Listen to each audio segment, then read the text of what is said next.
And we are live once again. Hello, everyone, and welcome to the Prince Magnum channel where hot rodding and romance do coexist. I'm your host, Prince Magnum. Welcome once again. Hey, what's going on, Queen? Welcome to another live stream of Sober Talk. Okay. It is well, to some people, it looks pretty doggone dreary out, but it is not dreary at all. To me, it looks absolutely wonderful outside. Unfortunately, any plans that I had on Project Spirit today is put on hold, but that's okay. We don't need to do anything special to Project Spirit today. We're working up to an oil change, all that other stuff. Mostly right now, it is just us talking about sobriety and Alcoholics Anonymous. And simultaneously, because Narcotics Anonymous. Yeah, camera's a little foggy. I don't know why. Hang on a second. Ah, that's a little better. Okay. It might be the lighting. It'll suffice. It'll suffice. Okay. We got a lot of interesting ground to cover. In last live stream, we did do a lot of talking. Yeah, it's a whole lot better than it was. I think I'm just going to have to. I think I ran into some issues earlier there. That's 1,000 times better. Work was just being work, and it was a rough day at work. So my camera could have got around, some nasty stuff over at work. Okay, let me make a few minor adjustments. Okay, there we go. That's 1,000 times better. All right. Right now, as usual, we take about the first 10 to 10 minutes. What's going on, Harrison Ford Universe? There's our boy Harrison. Right now, I'm just making sure that I got enough coffee to carry me on through. Because y'all know I gotta have my coffee. I gots to have my coffee. Okay. Real quick. You have to go to a corner, Harrison. We're all family and friends here. There you go. There you go. In last live stream, the last Sober Talk live, we basically, I told a good deal of my story. And I know a lot, you're fine in your corner. You're all right, Harrison. Wouldn't have you any other way. But mostly in this particular live stream, we're going to be touching base on, we're going to be touching base on a lot more. A little bit more of my story. We're going to talk about some spots in the book that are still pretty doggone important to me. Just different, we're just going to continue on talking about sobriety. And I'm going to wait till about the 10-minute marker, and then we will be at around that 10-minute marker. I have a very special, very special message from someone who is very, very special to the Prince Magnum channel, a very important person who I was talking to earlier today, and they basically just wanted me to tell y'all they said hi. That's pretty much it. But we'll get to that in just a bit. Currently, right now, for those who are not fully aware, Aircraft Remover 12 Part 2 is now up. You can now view that as to all your heart's delight, because I know a lot of people were upset with the regular Aircraft Remover 12 Part 1. They were upset that the USS Voyager did not explode. She just crash landed. So I knew that I was going to be doing that, and that was actually a joke made about the TV series. That's right, Sober Talk again. Every Thursday night, Mr. Cartoon. Every Thursday night. Now, kind of a heads up, YouTube has been having a lot of problems. Okay, Yeah, we'll have to give Miss Gina a holler. Most definitely. Everyone be sure to sneak over there and say hi to. Yeah, we're supposed to get a storm. Well, it's been raining over here pretty heavily, so kind of a heads up. YouTube is feeling a little broken right now, which we all knew that. It's just more than usual. Uh, Matter of fact, live streams just across the board were crashing everywhere. You might think. You might think. I personally don't think it's they got the corona. I think a lot of people over at YouTube yeah, YouTube's been messing up pretty hardcore. So if the stream crashes, we will try to get up and running, but if not, hey, that's okay. Maybe tonight wasn't maybe, we'll just say that we'll say it's a God thing. We'll leave it at that. We won't let anything hold us down because we are the Maverick Nation and we know that no matter what, we always come together and we always make a positive effect. So that is where I stand on that, okay? Because it's all about being positive, okay? It's all about being positive with one another. And again, right about that 10-minute marker. I have thought about doing Discord calls. I will tell you that we are working up to where everyone's going to Twitch. Actually, I don't think necessarily that YouTube got the corona. I think a lot of them over there are drinking too much corona. That's my opinion. I think they're drinking too much corona. Bunch of drunk son of a. Anyhow, so that's where we stand on that. Yeah, that's right. Queen Bee is our refugee from Twitch. Her and TFZ Gaming, both amazing people, hands down. I know, Queen, you knew, Queen, that joke was going to be in there. Earlier, I was also in Pisces Queen's live stream, and after she noticed that I was in there, I immediately put in, oh yeah, in the chat. And she's like, no, Prince, no, we are not going to go there. Oh, you thinking about going over to Twitch? Not sure yet. I mean, I know a lot of people are asking me when I'm going to make the jump.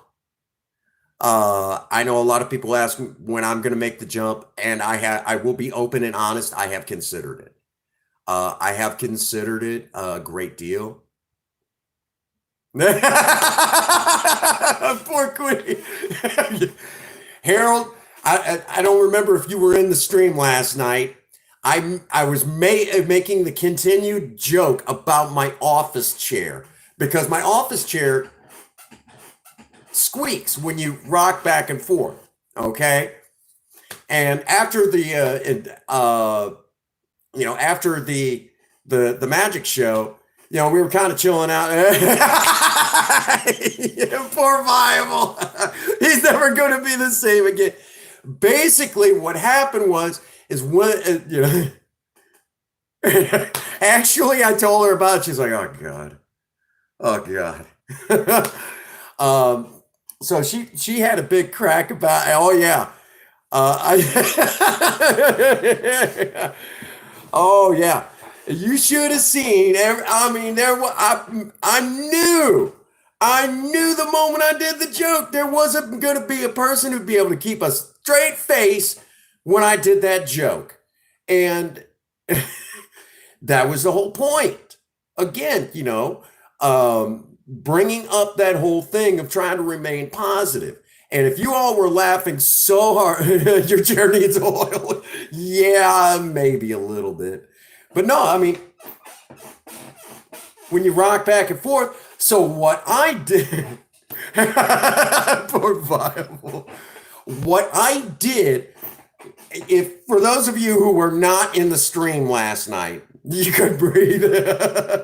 For those who were not in the stream last night, what I did for the sheer sake of humor, okay? Don't do it. What I did is I grabbed hold of it, I did this whole number for those that were not here last night. What I did oh yeah. Oh yeah. Oh yeah. And everybody lost it.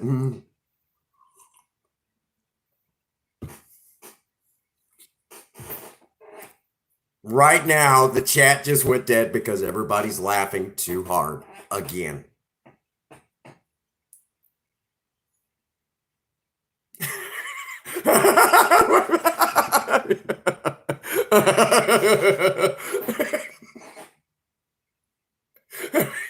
Poor Chat just totally died for a moment because everybody was just sitting there laughing half to death, unable to breathe, and that is hilarious to me. Oh my gosh. Which brings to mind, since this is sober talk, uh, uh, that just reminds me something that Sober Man told me years ago. There are certain things. There are certain things that we alcoholics are perfectly fine as long as we have a willing partner or two. To the next, totally whole new ball game there. But you know, that's just one of those things. We have fun. We have fun. And it's a great reminder that not to take yourself too dang serious. Okay. Since we fixed the camera, we can turn the light back on so I can read a little bit better. All right, before we get underway, I do have a very special message from a dear friend of the Prince Magnum channel, and that is none other than Sober Man. He wanted me to tell every one of you out there that he said hi. Sober Talk.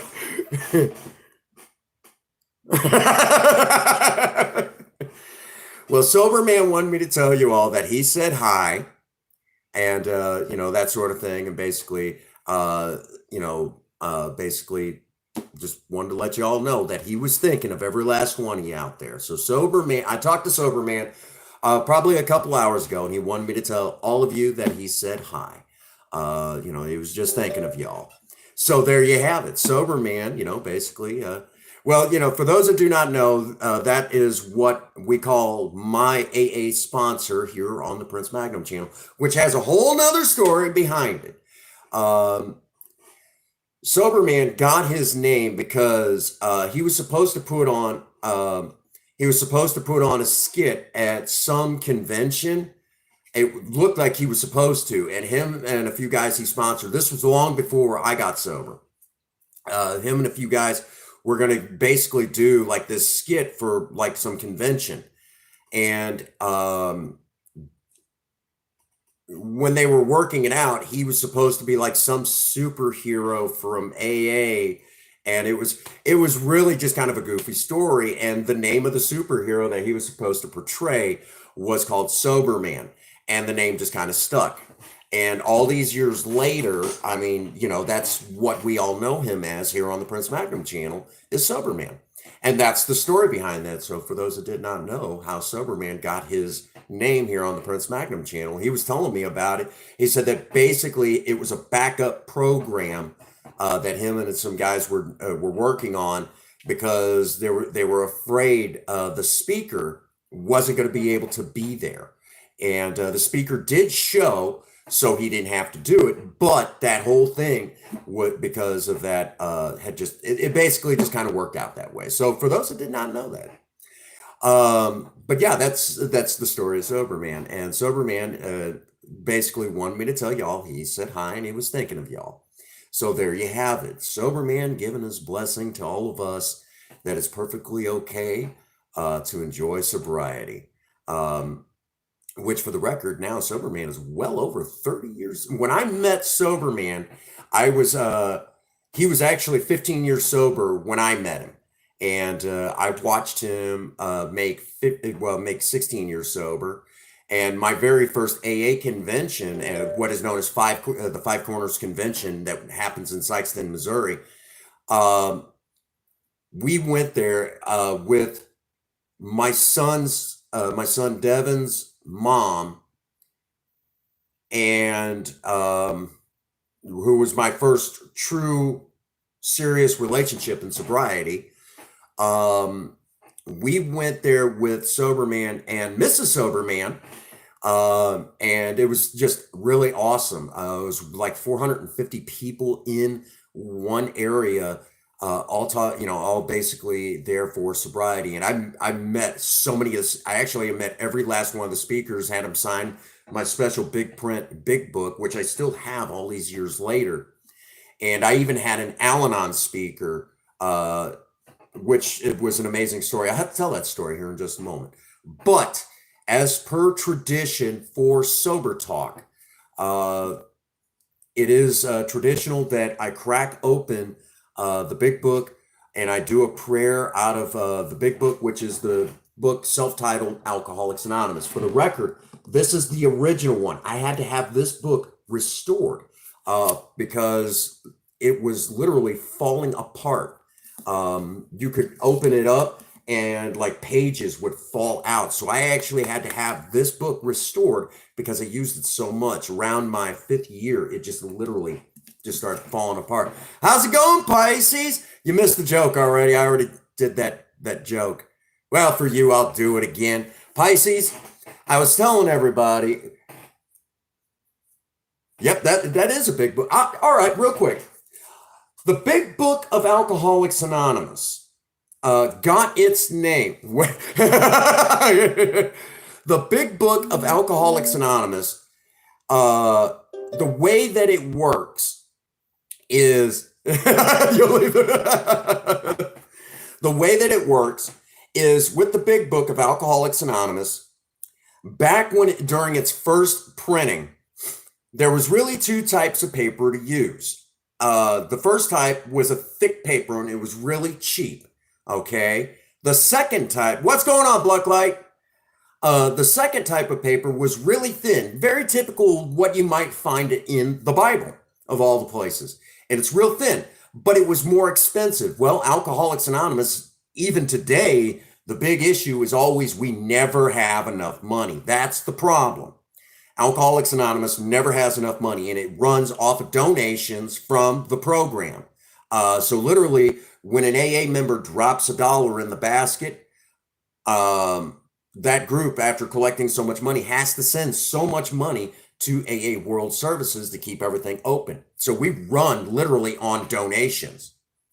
So during this time, what happened was how the Big Book got its name was because Bill W., one of the co-founders, when they started printing the book, they had to use the thick paper because it was cheaper. So as they started putting it together, the book got really big.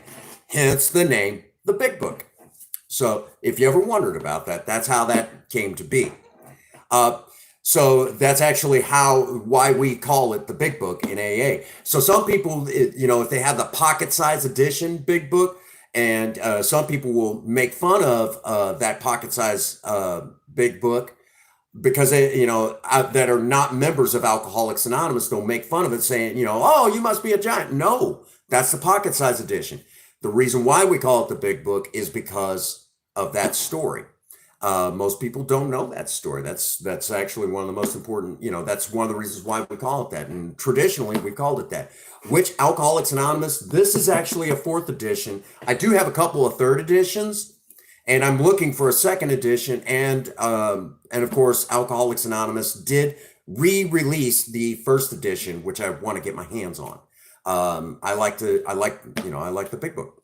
For the record, the first 164 pages and some of the pages that came before the first 164 pages have not changed since their first printing in 1939, 1940.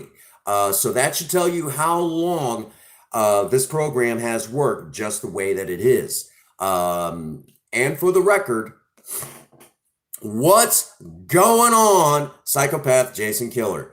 Real quick, again, I'm going to go ahead and pass on a message that was passed on to me probably about 2 to 3 hours ago.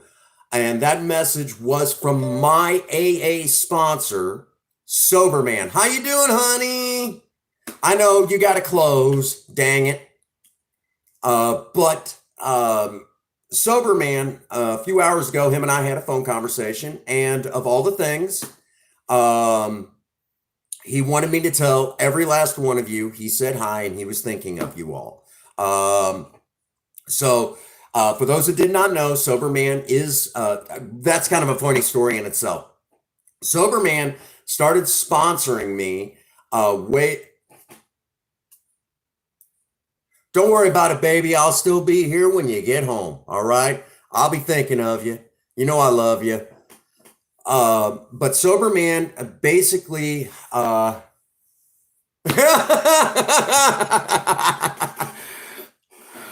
my God. Let me tell you all, Sober Man initially started sponsoring me when I first got sober in the program. And then around 6 years sober, he stopped sponsoring me. And then for a year, I had a guy named Vic, and that didn't work out. And then for about another year, I had a guy named Dave, and then I had another guy. I had another guy sponsor me. Heck, I don't even remember his name because he was actually such a poor sponsor that I had to basically drop him right away. And it was just basically just trying to find somebody after that that would pick up the kind of pick up the torch. Finally, at some point, Sober Man says, I need to, basically I asked him, I said, are you ready to pick me back? Because this is not working. And Sober Man took me back under his wing just a few years ago.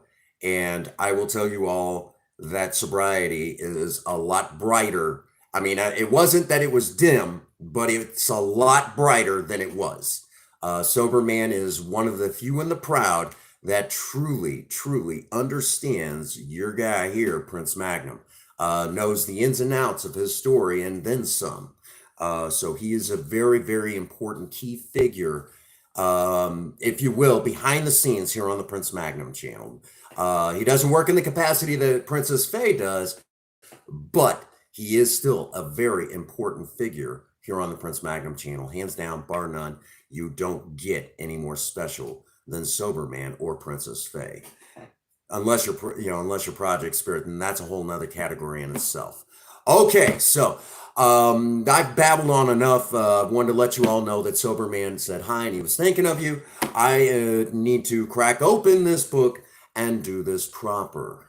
Let me tell you all that this is the book that helped me get sober.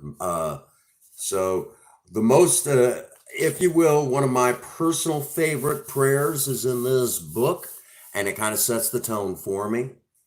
And that goes on page 63 of the Book of Big, as Sober Man sometimes jokingly says in a meeting. Here's the prayer that really changed my life. God, I offer myself to thee to build with me and do with me as thou wilt.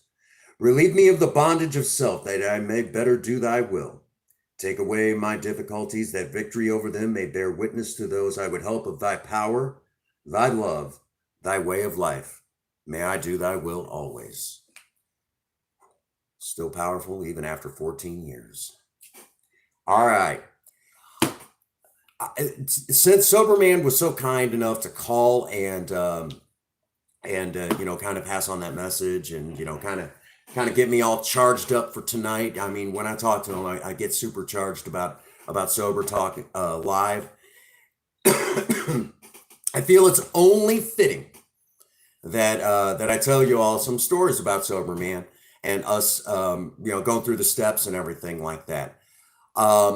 For those that do not know, when you talk about the steps, the fourth step is we made a searching and fearless moral inventory of ourselves. And basically that's where we sit down and we kind of, write out our resentments. There's like 3 parts to the fourth step. And the first part is broken down into 4 parts, okay? And in some cases, you can kind of break it down into 3. It just depends on how you do it, blah, blah, blah, blah, blah. Depends on what your sponsor says. if you will, there's several different paths to get to the same location. So what Sober Man had me do is he had me sit down. What's going on, Nerdy Nikki? How you doing? Welcome to the live stream and welcome to Sober Talk. We're actually talking about what it's like for me in sobriety. And, for those that do not know, my sober date, the day that I got sober, was February 7th, 2006. So as of February 7th this year, that is 14 years of continuous sobriety, no drugs, no alcohol for this guy right here. 100% me. The only thing that I do that's probably that you could really consider really bad is I drink way too much coffee. Thank you, Pisces. I drink way too much coffee and I smoke cigarettes like a freight train. That's the only last nasty habits I really have left. Thank you guys so much. And let me tell you, okay, this is not a one-man show in sobriety, okay? The thing that I will tell you about Alcoholics Anonymous, we have a saying that's been around for many, many, many years. And that saying is, if you have a problem with alcohol, it is your problem. But if you want help with your problem with alcohol, it becomes our problem. So, if you will, recovery is a personal journey, but you don't go alone, all right? And again, we're talking about my sponsor, Sober Man. And let me say again, for those that missed, Sober Man was kind enough to give me a phone call about 3 to 4 hours ago, about 3 hours ago. He gave me a phone call and he was kind enough to tell me that he wanted me to tell you all that he said hi and he was thinking of all of you. Sober Man wanted me to pass that on to you guys. And I was just about to actually start talking about what it was like going through my fourth step and going through the fifth step.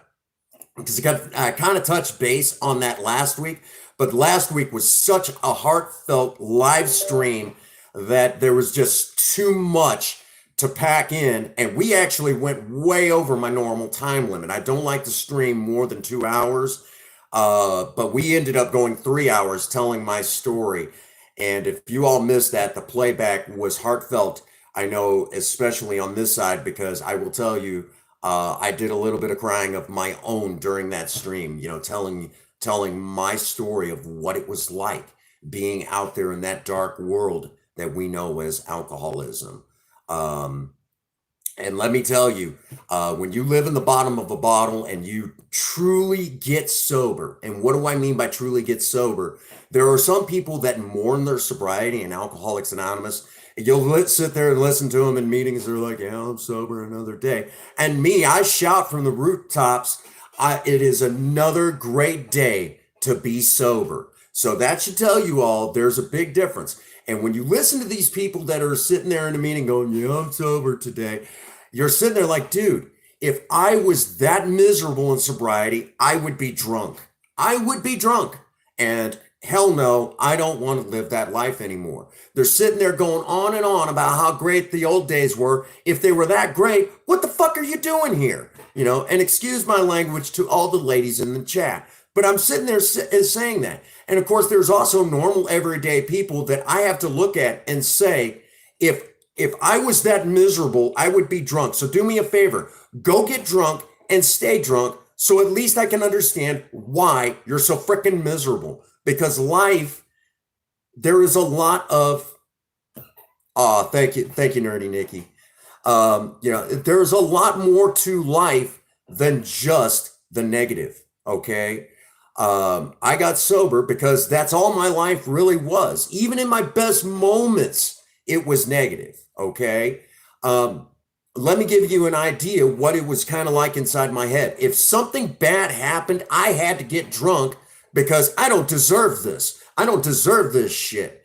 And then turn right around, something good happens to me and I get drunk because I'm celebrating? No, because that's the aura I want to put on, that I'm celebrating something good happened, but underneath it all, I don't deserve this.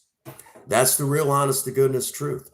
I lived in a dark world, okay? That's what it was really like.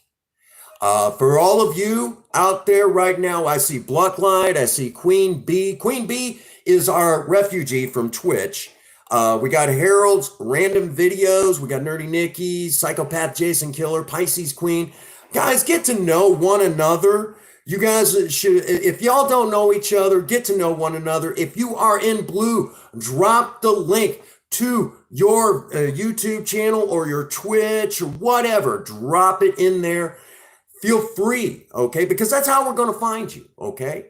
Don't be afraid to drop the link. I'm not one of those guys like, you know, I know y'all are positive, wonderful people out there. You all help me stay sober. You're all here now supporting me, helping me achieve one more 24 hours of continuous sobriety. It is all of you that are out there helping me, you know, reach out to the rest of the world. What's going on, Mr. Gotans Khan? Welcome to the live stream and welcome to another live stream of Sober Talk. You know, again, it's all of you that help me stay sober today. I'll tell you how selfish of an alcoholic I am, okay? I'm a selfish alcoholic. I'm so selfish that not only do I need the fellowship of Alcoholics Anonymous, I need every last one of you out there in the Maverick Nation to help me stay sober.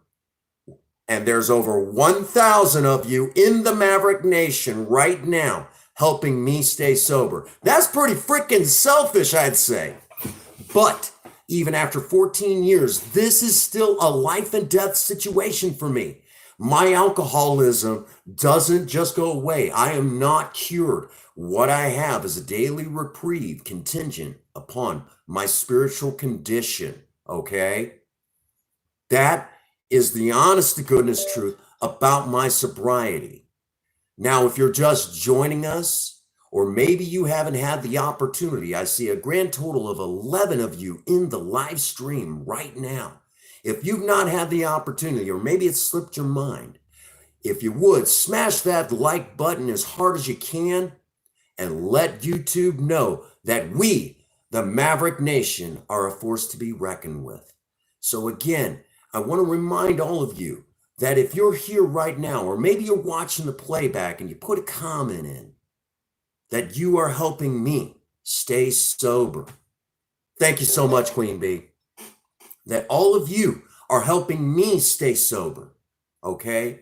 Because again, you know, my alcoholism just doesn't go away.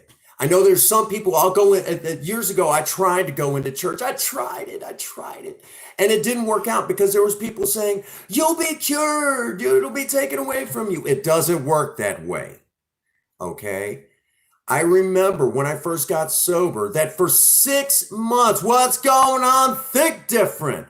There's my other boy who actually lives in my neck of the woods, who he himself knows the true struggles of alcoholism. And let me tell you all, okay, again, this is, thank you so much, Gotans. This is still the real deal, okay? It doesn't go away like that. What I have is a daily reprieve contingent on my spiritual maintenance. What am I doing today to stay sober? And what I'm doing is telling you all that if you're struggling with alcoholism, drug addiction, or anything like that, that you too can find the same thing that I did, okay? And even if you don't want what Alcoholics Anonymous has, there's other ways to get sober. We don't have the market cornered, but thank you so much, Think Different. But I will say that Alcoholics Anonymous has been doing it for a good little while. We actually came in, Alcoholics Anonymous was founded in June of 1935. June of 1935. That's how long we have been doing this. So Alcoholics Anonymous has been doing it for a good long time. For our friends in Narcotics Anonymous, they got their start in the 1970s. because a particular member, the founder of Narcotics Anonymous, just wasn't connecting with Alcoholics Anonymous, and realized that his problem was mainly with drugs. And he asked Alcoholics Anonymous if he could kind of open up the book and do his own thing. And before you knew it, Narcotics Anonymous was a thing. And the old timers in Narcotics Anonymous will say, thank goodness for those good old drunks, because they helped us so much. So sometimes you'll almost hear like a rivalry between the two, but there isn't. It's just sometimes we like to pick on each other, but we're one and the same, okay? It's just, if you will, in Narcotics Anonymous, sometimes their drugs of choice are sometimes dry, and in Alcoholics Anonymous, our drug is wet, if you will. And our drug of choice in Alcoholics Anonymous is so strong that sometimes it's been known to remove families, bankrolls, stains on a table, and sometimes the entire frickin' table, if you catch my meaning there. Very powerful solvent, if you will. So there you have that little bit. Man, I can get all fired up about AA, can't I?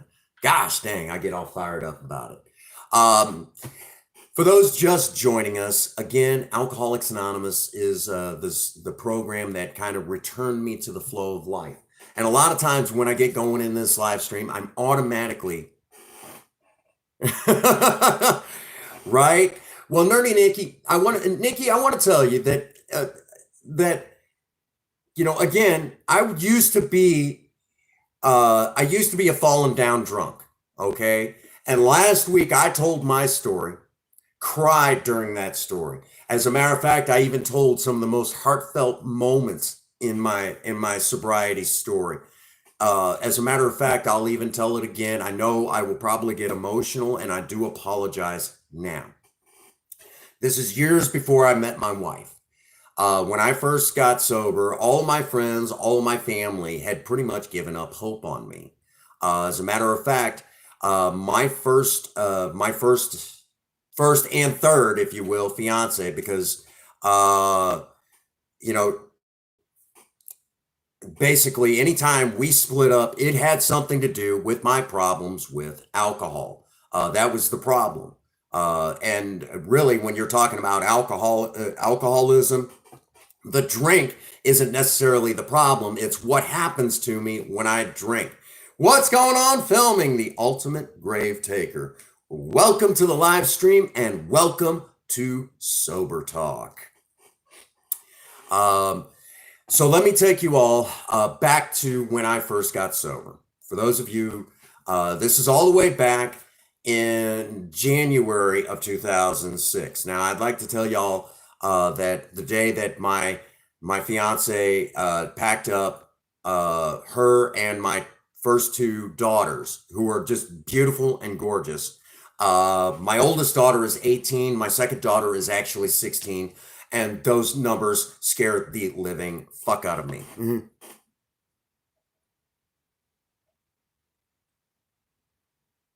Oh, I hate to hear that, man. But, sometimes I'm hoping that you find the answers you need here tonight. So that being said, thank you so much, Nikki. I appreciate that. Thank you. Let me say right now, when I first got sober, that pretty much everyone had given up hope on me. Everybody. And but there was one that didn't. There's always going to be that one. As a matter of fact, the day that I came home and found out that my fiance at that time had packed up our two daughters and left, that was the end for me. And I'd like to tell you all that I was hip, slick, and cool and got sober that very freaking second, but that is not the case. I went on a drinking binge from hell for the next 2 days. And then at the end of those 2 days, I sat. Thank you, Gotans, for being here with me. I sat there on my couch with a loaded 357 Magnum, which the screwed up thing is I loaded all 6 chambers of that 357. So I guess I thought I was going to miss. Thank you, Pisces, for being here. I guess I thought I was going to miss. And if I'm going to miss that close with the 357 Magnum, I probably shouldn't be attempting suicide. So that being said, here I am. I'm getting ready to nibble on the end of a barrel, and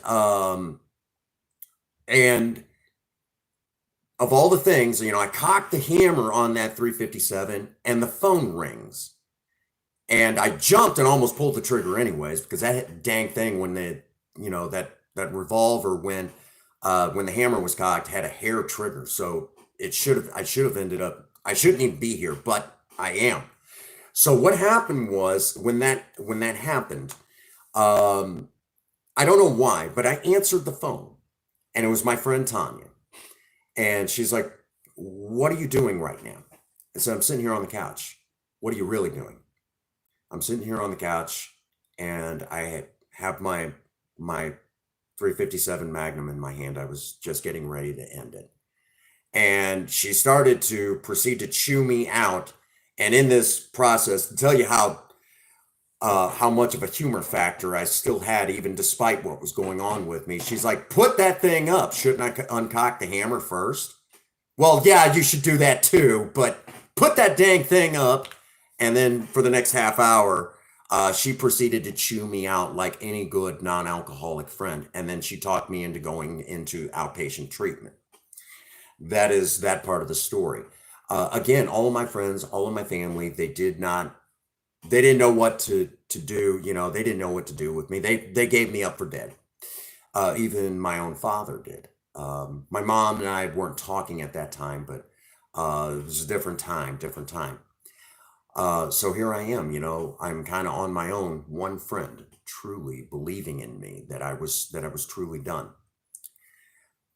She was the first one to talk to me after my very first AA meeting and was like, "Prince Magnum, I don't know what it is that I see right now in your eyes, but I know this is probably the happiest I've seen you ever.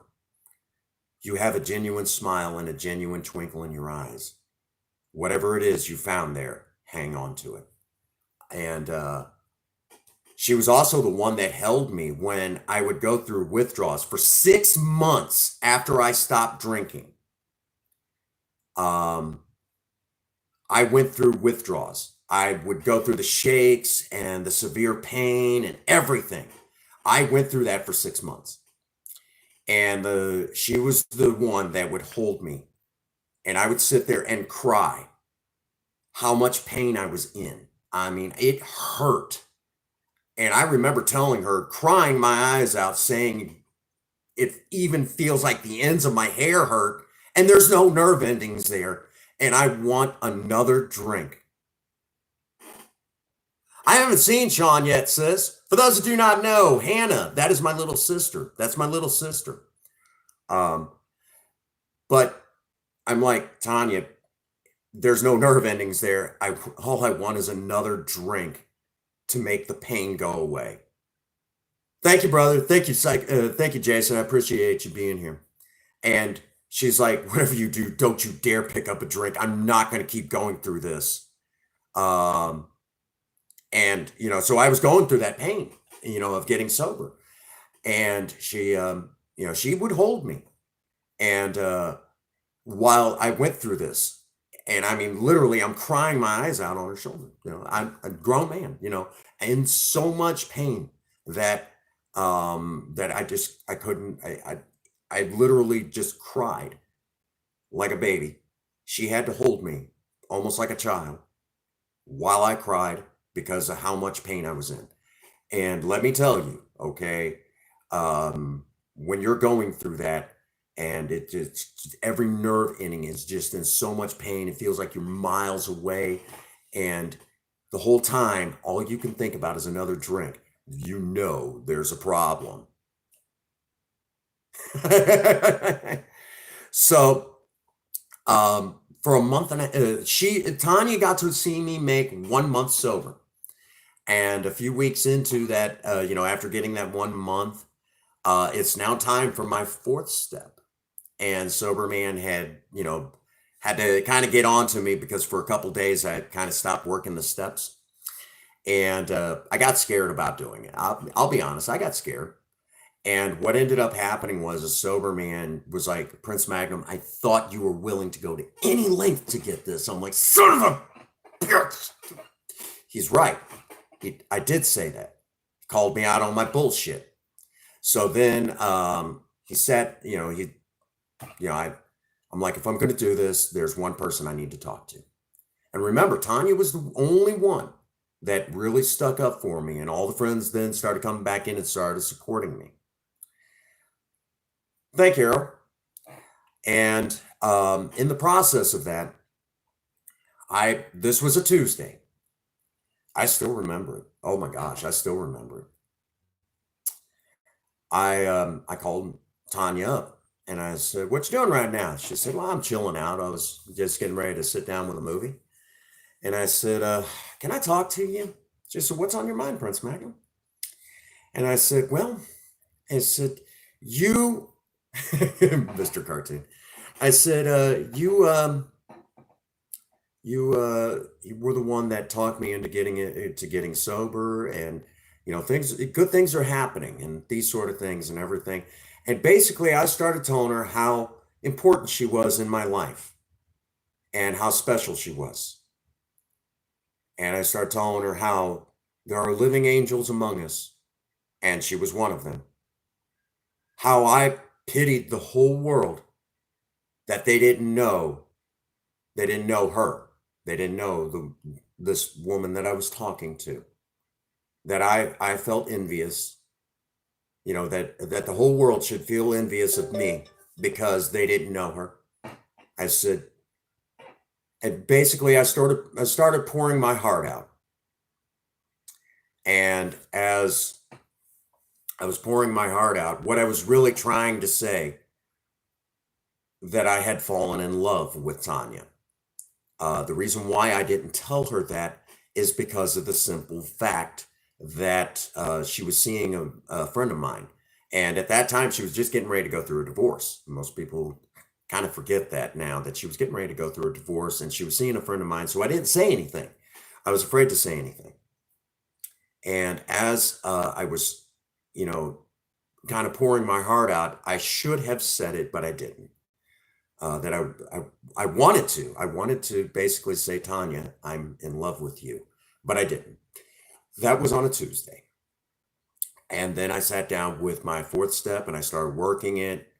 Then Wednesday, she was telling our director of nursing, because for those that do not know, I am actually retired from the medical field. After my stroke back in 2011, that was the end. But basically, she was telling our director of nursing, I think I made a wrong choice in who I was going to see. And then Thursday, nothing eventful. Then Friday, Tanya is in the hospital with what looked like pneumonia. She was back in ICU, and it was, she was such a special woman that all of us on the evening shift, at the end of the night, we all clocked out and we all went over to the hospital and sat in the waiting room waiting to see Tanya. We didn't get to because her case was pretty severe. It looked pretty rough, but then Saturday, I ended up working a double shift. And in that double shift, thank you, Blacklight. Appreciate that. In that double shift, Tanya basically told, I didn't get to see her, and she told my best friend who she was dating, she said, I need to talk to Prince Magnum. There's something important that I need to talk to him about. My best friend tells me, I said, okay. And I told work the next day to, excuse my language for all the ladies in chat, I basically told everyone told my job to fuck all, I'm taking the day off. And because there's something important that I need to do. So I went to, so I got all dressed up. I was going to tell her, here she was in the hospital. I was going to tell her, screw everything. I was going to tell her I was in love with her. And if and to to hell with everybody. Even if nothing happened, I still wanted her to know that I had fallen in love with her. So here I come into the hospital wearing this really nice button down black silk shirt that had these dragons all over. I still got the shirt. Black, nice looking black pants, and even these nice looking cowboy, uh, right. I had these nice looking boots that kind of look like cowboy boots. They really weren't. They were actually dress boots from the Czech Republic Army that zip up the side, good looking boots. Oh man, I still wish I had those boots. And and I went in, with a dozen of roses. I was ready to tell her. And just as I was getting ready, asking to come back to see her, I got stopped. Her sister stopped me and said, "You can't go back and see Tanya." And I said, "Well, why not?" Because before you got here, Tanya died twice on the table, and they brought her back both times. She's in a coma right now. Nobody can go back and see her. This was a shock. No one kind of warned me on this. So there I am, all dressed up with a dozen of roses in my hand to tell the woman that I was in love with, that I was going to tell her I was in love with. And I couldn't go back and see her because she was in a coma.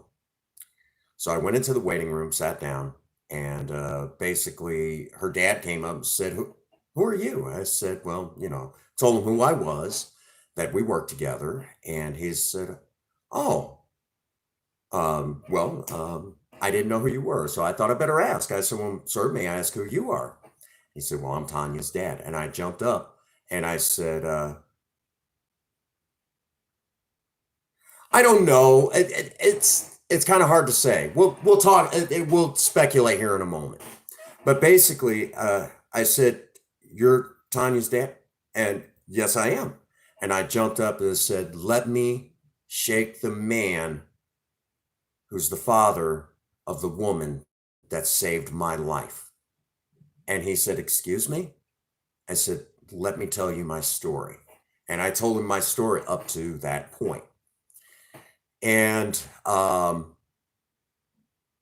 he puts his arm around me. He says, "Son, you need anything, you let me know. Okay? Let any one of us know. We'll take care of you, okay?" And, so I kind of became officially part of the family at that point. Because and I hated this. I hated this. And even today, I still hate hearing it. They started referring to me as Tanya's last great project here on Earth.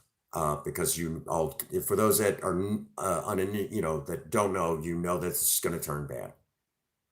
I haven't seen him in years.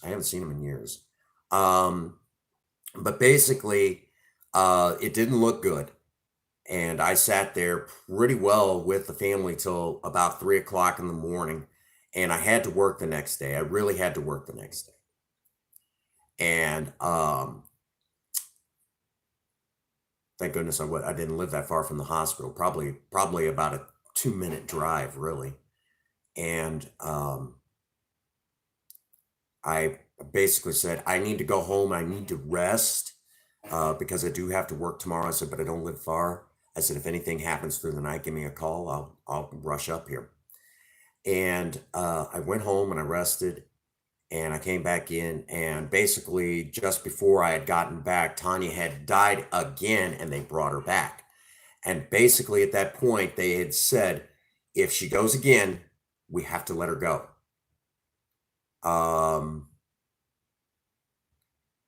And that being said, I mean, because I worked in the medical field, oh, thank you, Nikki, for being here.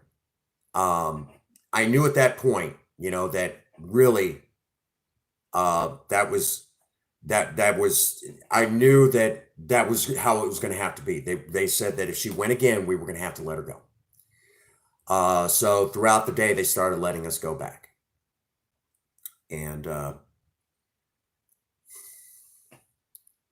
Finally, they let all of us friends go back. About 3 of us that were real close still. And of course, my ex-fiance who wasn't there. Again, my alcoholism. How you doing, Chairman? I went back with the 3 of us friends, and I'm gonna say, um, this is still so hard talking about it. Gosh dang.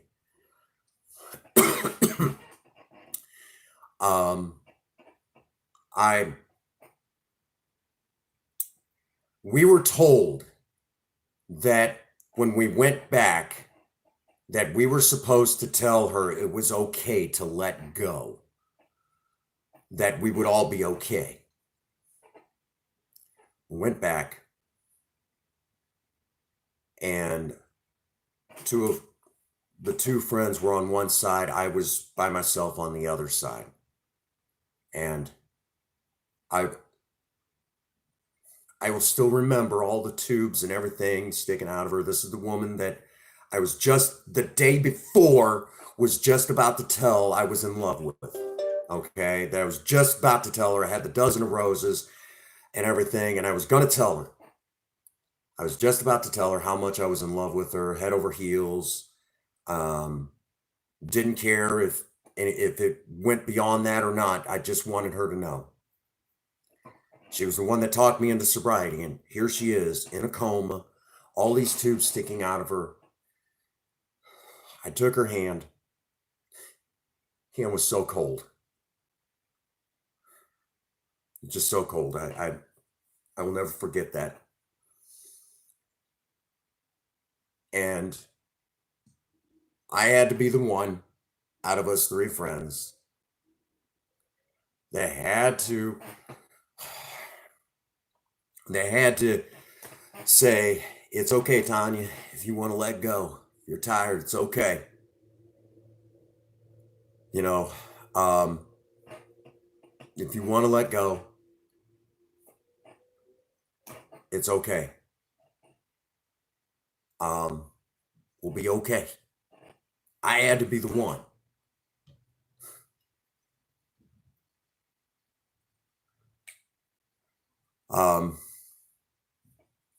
And for those that do not know, this is not Alcoholics Anonymous, what I'm about to say, but I'm actually pagan. I'm neo-pagan. My faith is Norse more than anything. And I actually read her favorite passage in the Bible, going against my faith for her. That's how much I was in love with this woman. So, did Sean finally make it in? Gosh dang it, he better have made it in. I went to work, clocked in at 3 o'clock. At about 6:30, it's a little vague. My director of nursing, because I worked with, Tanya and a bunch of us all worked together, comes back. I'm in the Alzheimer's unit doing, working as a med tech in the Alzheimer's unit. She comes back and says, Prince Magnum, Tanya just passed away.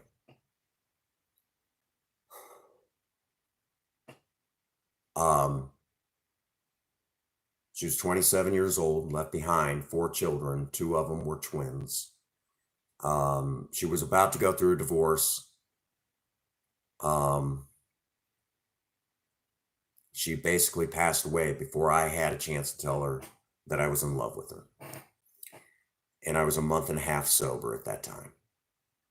I did not know how in the world at that moment, how I was going to continue living sober without her. Because she was the one, the one that stood right by me. She was the only support I had at that time outside of an AA meeting or outside of my sponsor's, house. She was the only one. And I'm sorry, give me a second here.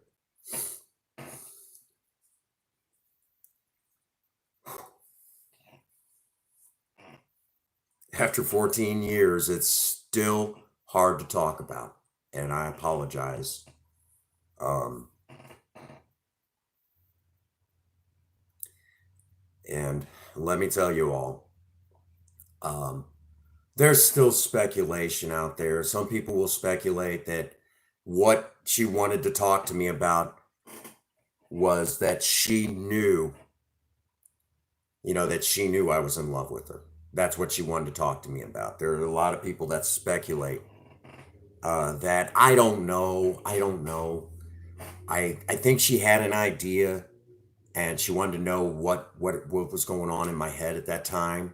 I think that's what, or that, or she could have just used a good laugh because I always had some crazy joke to tell.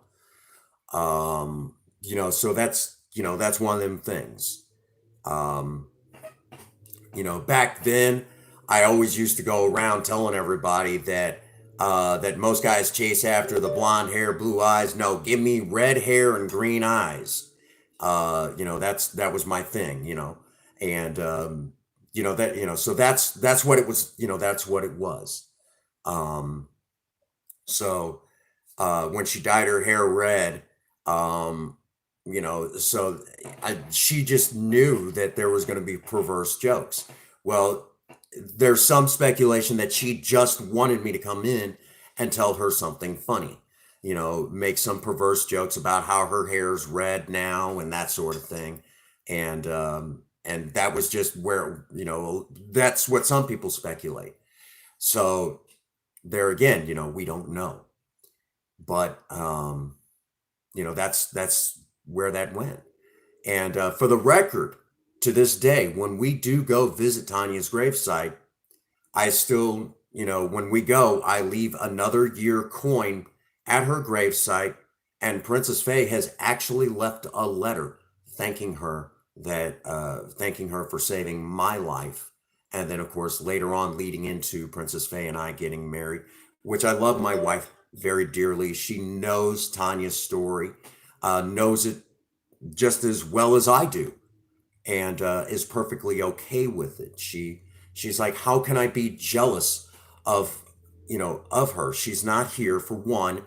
Number two, if it hadn't been for her, you and I wouldn't be together.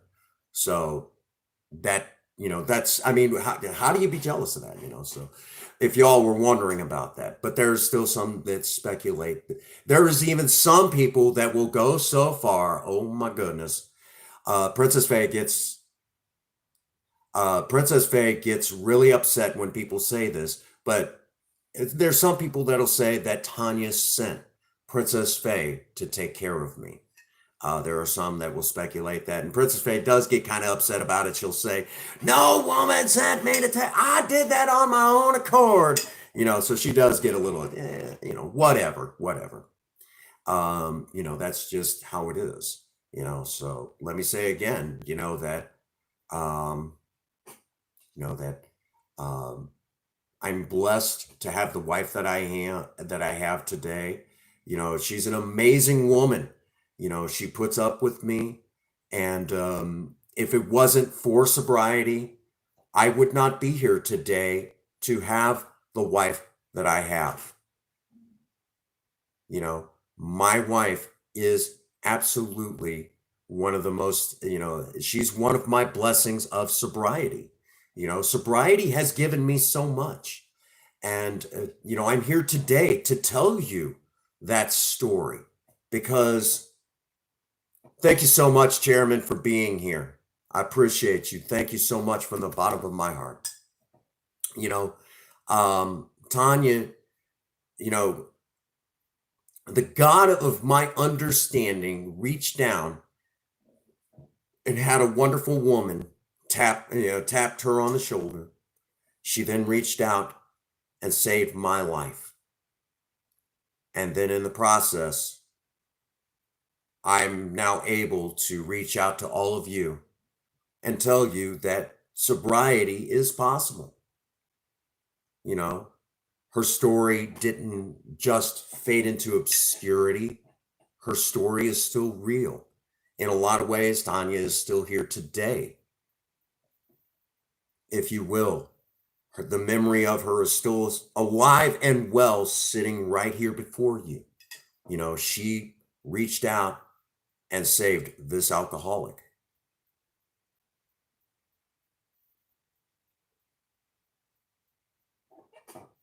You know, she's, you know, so because of one person, many lives have been touched, even right now as we speak, because of one person. And that can only be contributed to a higher power of my understanding that I don't fully understand.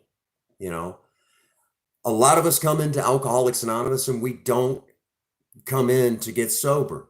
Some of us come in for those of us in the fellowship to love long enough until we pass on. I'm one of the few and the proud that managed to come in, find a seat, and find the answers. Thank you so much, Queen. Thank you, Queen Bee. That's what it's all about today, is to remind everyone that sobriety is still possible if you want it, if you want it. And today I am sober through the God of my understanding, again, that I don't fully understand, a higher power, if you will, a spirit of the universe that guides us, however you want to put it. It doesn't matter. I just know. Thank you, Black Light.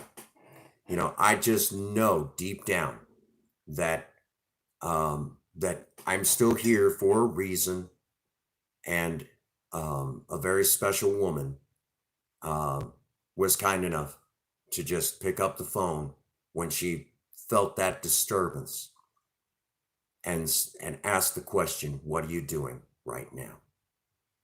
What are you really doing? I can only contribute this to a higher power of my understanding. I don't, again, I mean, you could speculate that. You know, she was seeing my best friend, okay? So it's hard to say. I mean, she was getting ready to go through a divorce. She was already moved out, living on her own, going through that divorce. So we don't know. But, I mean, we could speculate. It's, you know, I mean, you know, there are some that'll say, oh, she knew she was going to tell you that. I don't know. I don't know. Oh, I knew I was meant to be with that woman. Again, you know, I love my wife very much. And she is an amazing woman. She supports me. As a matter of fact, for those that do not know, my wife watched me stand in front of over 250 other alcoholics in recovery and talk for 5 minutes, and I got a standing ovation. And Princess Faye actually watched that. And when I came back to the table, and all of my, you know, close knit AA friends were like, right on, Prince Magnum. That's the way it should be.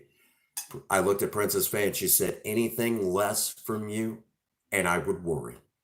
She said, what I just seen, I'm not a bit surprised. And she just smiled. You know, I believe that the God of my understanding put Princess Faye and I together.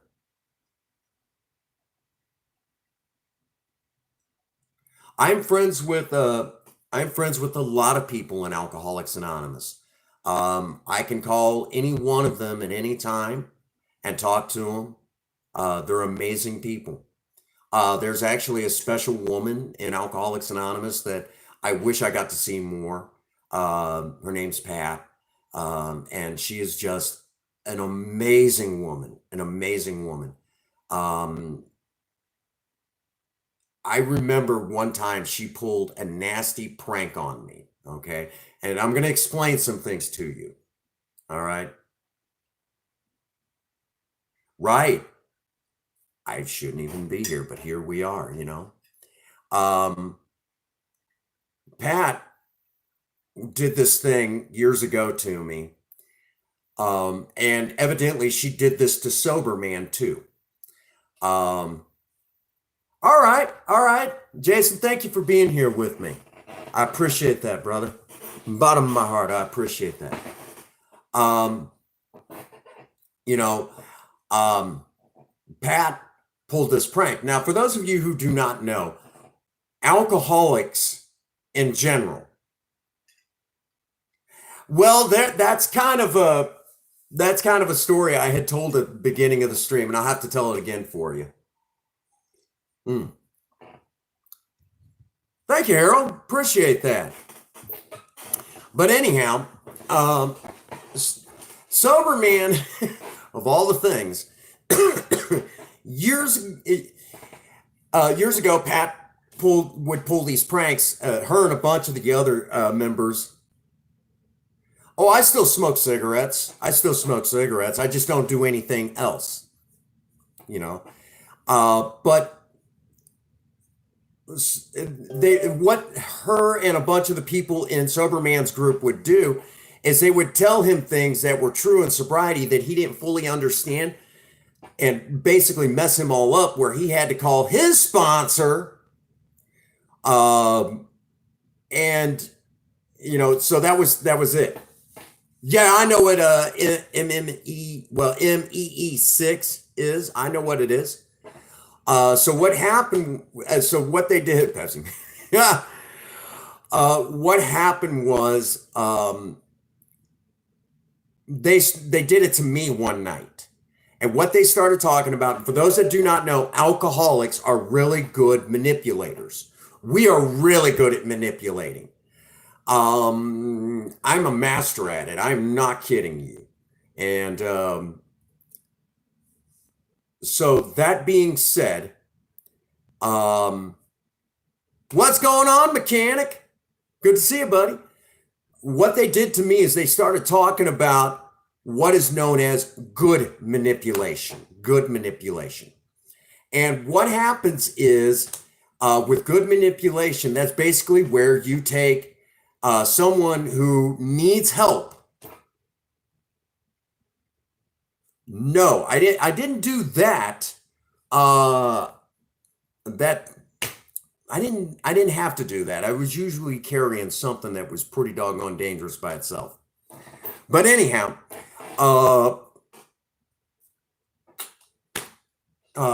where was I? Gosh darn it. They started talking about good manipulation. So what ends up happening is, you know, because what good manipulation is basically you have someone who needs help, but they all of a sudden start saying they don't want help. All right, Go Tots, thank you for being here. Appreciate you. But what good manipulation is, that sick person doesn't want to get the help. So you say certain things to talk them into going to where they need to go to get the help. And I have done this, okay? So this is what is known as good manipulation. They started talking about it purposely. And I'm like, there's no such thing as good manipulation. Manipulation is all bad. And they're like, oh, no, there's such a thing. And I'm like, no, there isn't. And I got really upset about this. I was really upset because they're talking about manipulation, how it could be good. And I did not know that this was a thing. And they're like, maybe you should talk to Sober Man about it. I said, I will. I'll be right back. I grabbed my cell phone, which at that time I had a flip phone. Tells you how long ago this was. And I walk outside, flip open the phone, beep, beep, beep, beep, beep, beep. Sober Man, what's up, Prince Magnum? I will be right over after the meeting. I need to talk to you about. I was really upset. He said, it must be good. He said, where are you at? I said, I'm at the Thursday night step-by-step group. I'll see you after the meeting. He knew exactly what was going on. After the meeting, I'm over there at Sober Man. They were talking about good manipulation. There's no such thing. I was all upset. He's just like, I remember this. He took it in stride. I mean, he totally did. He knew what happened. And he's like, okay, calm down, calm down, calm down, Prince Mac. He said, have you ever, by chance, he said, I know you talk to newcomers all the time. Have you ever talked to a newcomer that was struggling and maybe they were on the fence? You talked them into getting into the car and you took them to a meeting. Yeah, I did that 2 weeks ago. Remember? I remember that. He said they didn't want to get in the car. You had to talk them in. You had to talk them into getting into the car. Yeah, yeah, I did. So you manipulated it. Oh shit! And he's like, there you go. That's good manipulation. He said you were trying to save their life. I said, yeah, I was. He said, so you manipulated them to get into the car because you were trying to save their life. That is good manipulation. Perfectly okay. I'm like, well, son of a bitch. He said, it's all right. It's all right. You did exactly he said, you took a character defect and used it as a positive. Or as I like to say, that's how you turn a frown upside down. So there you have it, And so that was where that worked in, So there was something that, basic, and I did not know that. So Pat pulled that little practical joke on me, knowing that it was a thing and knowing that I would get upset. And after, the next Thursday night, step by step, she's like, so did you talk to Sober Man? I went over to his house and she's like, oh my God. She's like, and then she told me that used to be a thing that where the whole group would upset Sober Man doing the same exact thing where he would have to call his sponsor and they would start taking bets on how long it would take before Sober Man would get upset and have to go over and call his sponsor. And then they did it to me. So it was an ongoing tradition. And I got wise to it pretty quickly. So I got wise. I had to wise up pretty fast. And Pat turned around and said that she was always so proud of how fast I came through Alcoholics Anonymous the way that I did. And just an amazing woman, amazing woman. There is no one like her. I will tell you all that if there was mothers in sobriety, sober moms, she would be my sober mom. Yeah, that's just, that's. I have my real mom, but if there was a such thing as a sober mom, that's her. Just an amazing woman, amazing woman. One of these days, I'm going to have to actually record some of these people, us talking about sobriety and maybe some of these old stories and then, load them to YouTube. I think you all would really, really enjoy those conversations. I think you guys would get a kick out of it. Be absolutely amazing. Again, we're now over the 1 hour marker. If you have not smashed that like button, please do so. You guys are awesome. I appreciate all of you being here with me. You guys are absolutely amazing. Thank you all for being here and listening to my sober stories, because I've been some cool places. Tell you a funny one here real quick. You hear me talk about my big print, big book, and that's this big son of a gun right here. Reason why is because literally all the print is enlarged. And that sort of thing. And basically its sole purpose for 13 of my 14 years of sobriety is to collect signatures of, basically maybe like words of wisdom, or maybe I inspired someone and that sort of thing. Well, there was a woman that was at my very first AA convention ever, who was one of the first people to sign my book. And she actually signed right there. And the funny thing is, I walked up and I said, how you doing? My name is, I told her my real name. Obviously, we don't use my real name on YouTube because of Alcoholics Anonymous and my respect for the program. But hang on here. There we go. But basically, in a nutshell, we, whew, so much info here. I walked up with my big print, big book, and I said, I loved what you had to say. I got so much out of your story. Could I ask you to sign my big book? And she said, I would love to sign your big book. She opens it up. She said, big print, huh? I said, yeah, I got it just for these, just for signatures, just like you're about to do. She said, well, I will be glad to leave some words of wisdom for you. And she started writing. And she said, may I ask, how old are you? And at that time, I was 27. And she says, and I said, I'm 27 years old. She said, how long do you have sober? And I said, I just made just made a year of continuous sobriety a couple weeks ago. And she started crying.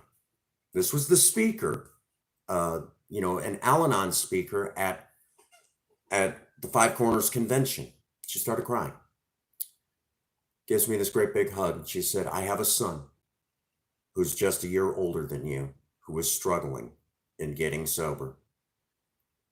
Thank you.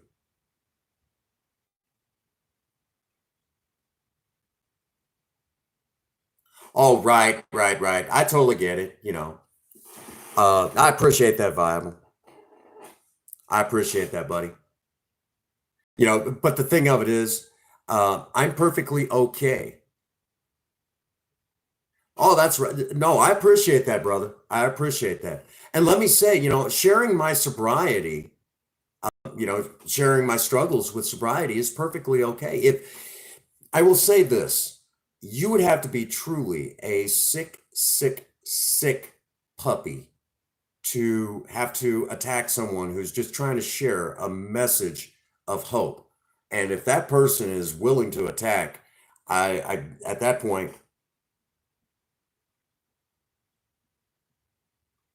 maybe.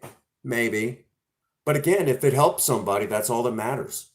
But if someone's willing to attack, to kind of go on the attack, they're pretty sick themselves, and maybe they need to give me a shout and we need to talk. Maybe they need help.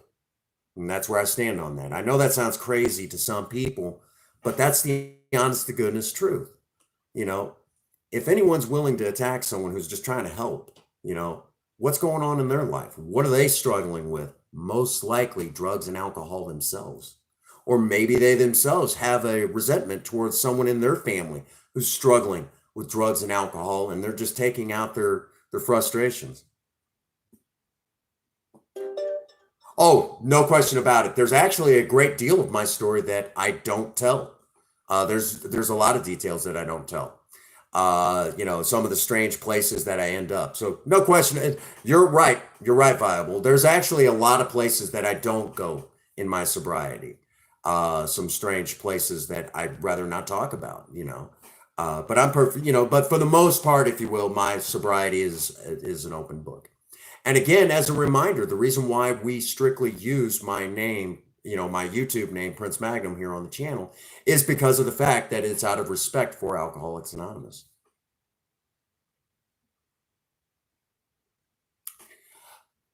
It is viable. The only explanation that I can give spiritually, it is a power greater than yourself. You were willing to stop, and thank goodness you did. Because I will tell you, gambling away all your money, if you'd have done that, you wouldn't be doing what you're doing. And let me say, I have been in your streams, and you are an absolute joy to this guy right here. You are so friendly and such a wonderful person. I know if Nerdy Nikki is still here, and Pisces, and I know Psychopath Jason Killer was in here earlier, and just all of you. Queen Bee, she's always here. Hey, we all got our vices, I still smoke cigarettes, right, just for fun now.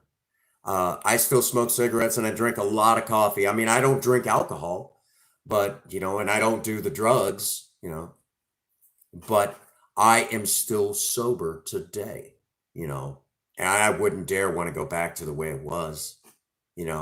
I would take my worst day sober over my best day drunk. That's just the way it is, you know. And I'm proud that I'm a sober member of Alcoholics Anonymous, and I'm proud to tell all of you that, you know, that there is a solution to my problem with alcohol, you know. And what it boiled down to is we had to get between these ears here to find out what was hurting, what was really going on. And you know, and I'm going to also again reiterate that all of you out there, if you're in the live stream or you're watching the playback, I want to reiterate that every last one of you are important to me, that you guys are important to me, that you're important to my sobriety. Even the people that maybe you're angry with me, or maybe you're, you know, maybe you just haven't found it. Maybe you're smashing that, you know, just leaving all the hatred, you know, like that Prince Magnum, that dirty, rotten so-and-so. It doesn't matter. You're still important to me. Every last one of you out there are important to me. Because without you and the Fellowship of Alcoholics Anonymous, I can't stay sober. It's all of you that my higher power speaks through and reaches me. I am not one of those people that can hear the voice of my higher power through the rustling of the leaves when the wind blows. It doesn't work that way. My higher power has to speak through every last one of you. And that's how I stay sober. It's all of you that help me stay sober. And again, I am such a selfish alcoholic that not only do I need the Fellowship of Alcoholics Anonymous, I need all of you in the Maverick Nation, every last one of you. And there's over 1,000 of you strong. That should tell you how much of a serious deal this really still is, even after 14 years. Mr. Cartoon. Oh, I am so glad Princess Faye is not here to see that. She would just, you know. Believe me, I wish it was just myself, but let me tell you, on my own, I know, okay. The only thing that I was willing to do was to say that this is a real deal. I can't stop drinking. And I became willing to learn what it took to stay sober. And in Alcoholics Anonymous, I know this is going to sound silly, okay?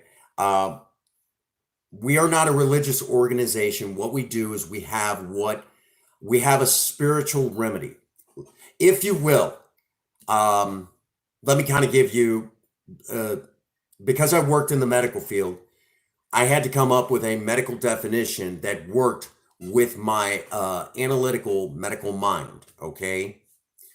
And here's what I will say, okay?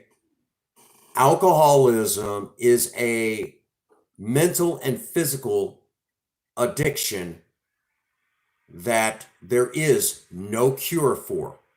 It is a mental and physical disease in which there is no cure. And left without a treatment will eventually kill the person who is affected. That being said, what Alcoholics Anonymous provides is a spiritual remedy that when the entire program is exercised, the symptoms of alcoholism are suppressed, both physically and mentally. And it is a spiritual program that is used to suppress those symptoms. If that helps you any, from a kind of a scientific standpoint, that's just how it works, all right? That's why it works the way that it does. If you will, even for our atheist and agnostic brethren out there, if you will, even if you don't believe in God, just believe in something that's bigger than you, and that's all you need. If you will, you can actually even go so far as to say, what is God in Alcoholics Anonymous? It's good, orderly direction from good old drunks. That's it. That's how it works, okay? You know, and again, sobriety has given me this, okay? So if you will, when I say that, I know for some of you out there, the whole spiritual angle, sounds, almost, but that's what works for me, okay? And that's what Alcoholics Anonymous provided. I needed a spiritual remedy that brought me back, if you will.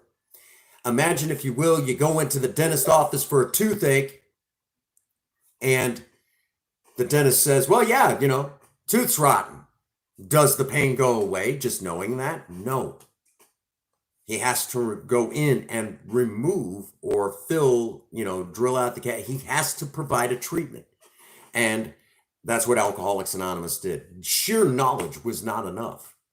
I had to give in to a program that brought me back to life.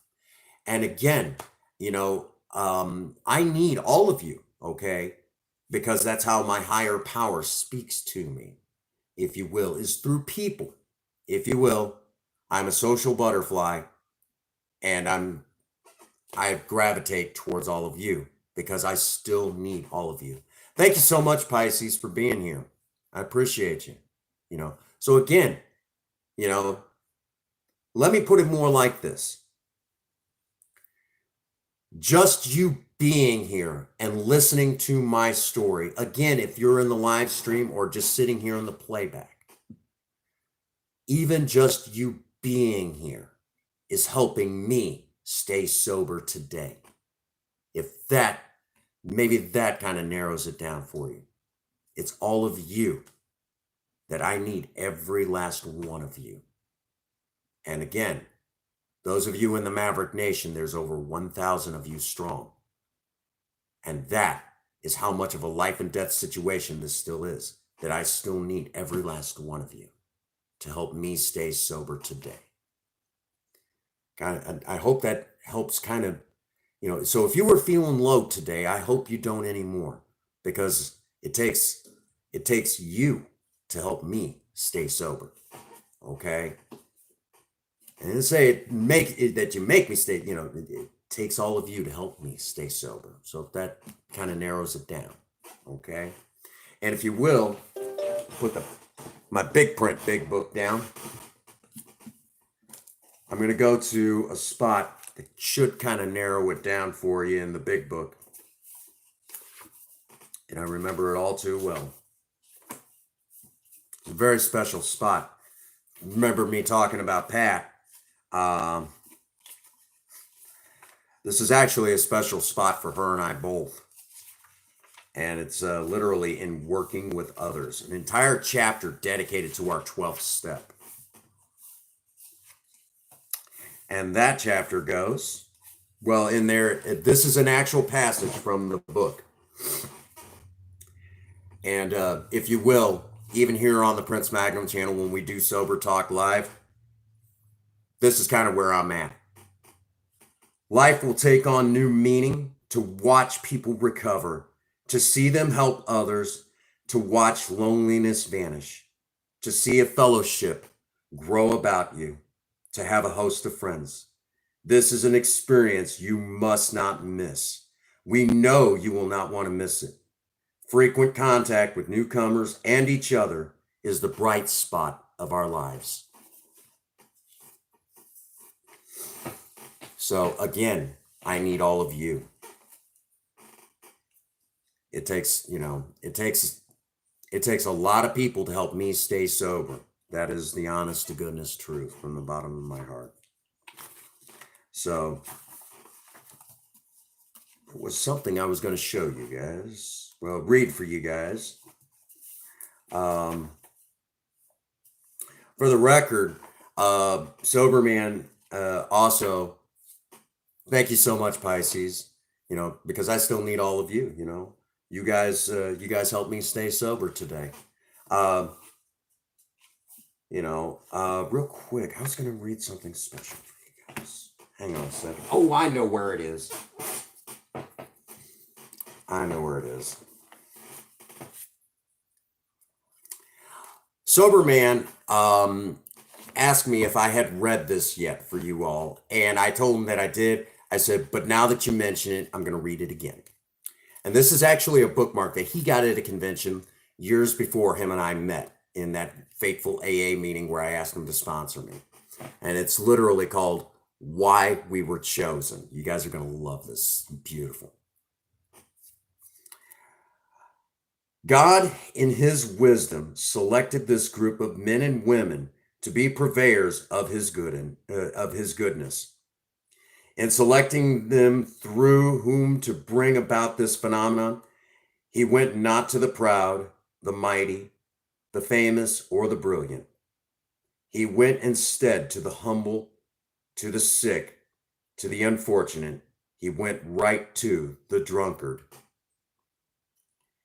The so-called weakling of the world, well, he might have said to us, unto your weak and feeble hands I have entrusted a power beyond estimate.